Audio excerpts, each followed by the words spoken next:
So, that is a warrior of light of the first. I've not had the pleasure of making his acquaintance, but as you all seem to be in agreement, I gather this is no simple case of mistaken identity.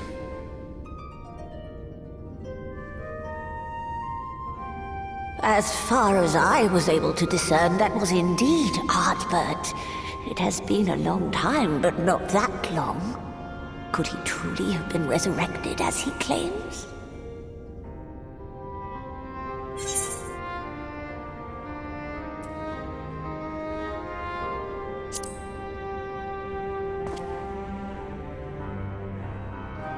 Ardbert did entrust his very soul unto thee. I see no reason to question thy judgment. Nor I. To my eyes, your ether burns as brightly as the day you slew Emmett Selk. That is proof that he is with you still.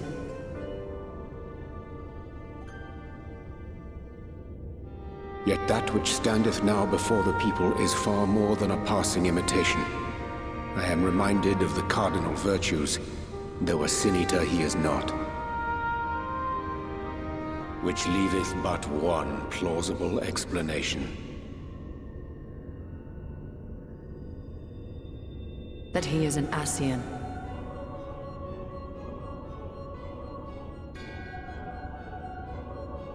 Given their fondness for posthumous possession, I would have to agree.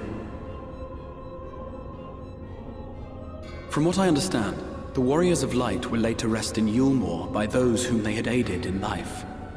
At the time, some few still remembered them as heroes. Needless to say, 4 of them were subsequently exhumed to serve as the virtues. And if one knew where to look, Ardbert too would not have been difficult to find. Assuming then that this is indeed the work of an Ascian, my mind inevitably turns to the last remaining paragon to survive the Sundering.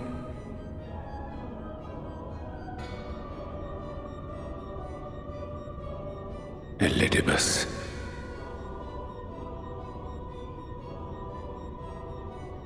That Xenos hath reclaimed his own flesh is known. Thus evicted from his borrowed form, and cognizant no doubt of Emmett Selk's failure here in the First, 'tis quite possible the emissary chose Ardbert for his next vessel.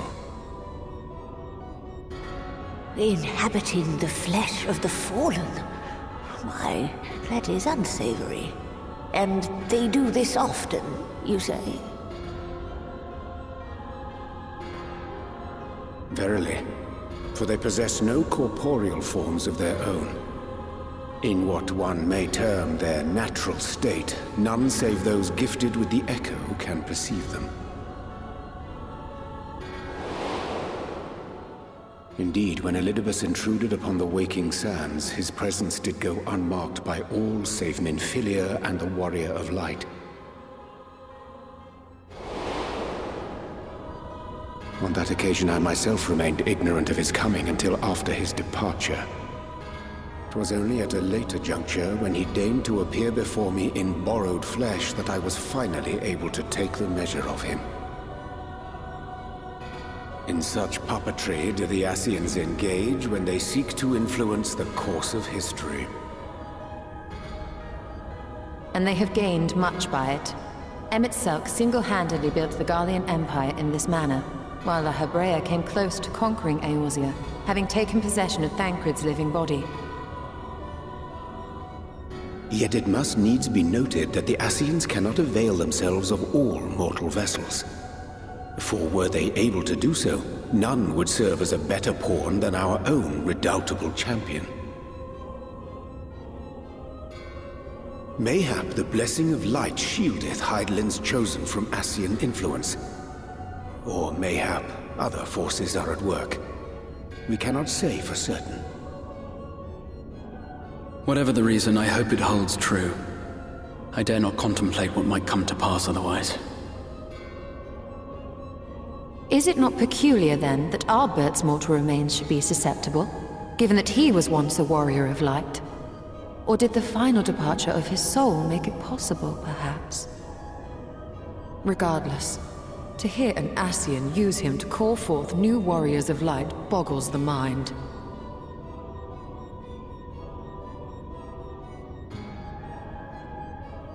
Elidibus hath ever been an enigma, his ostensible purpose being to preserve the balance between light and dark. When he made overtures towards me, however, I was afforded a glimpse behind the mask of the self-appointed emissary. I shall not defend mine actions, undertaken in pursuit of a better understanding of our foe as either wise or prudent. Nevertheless, what little I did glean may now prove useful. Elidibus possesseth a subtle mind, practiced in the art of manipulation. That he coaxed this star's most valiant heroes as far as the source with naught save half-truths is no trifling feat.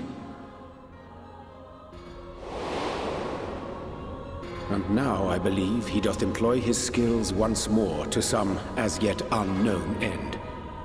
Though naught is certain, should my suspicions prove true, we shall have need of all our wits if we are to uncover and thereafter thwart his plot. Agreed. 'Tis plain that simply speaking out against him will not avail us. At best, it would only serve to confuse the people. And I would hesitate to do anything which might tarnish Ardbert's reputation once more, nor yours by association.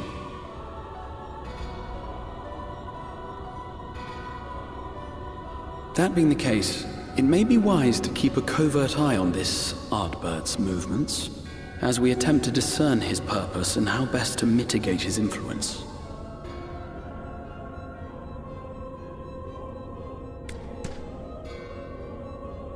His performance appears to have concluded. What now? Go back out and follow him?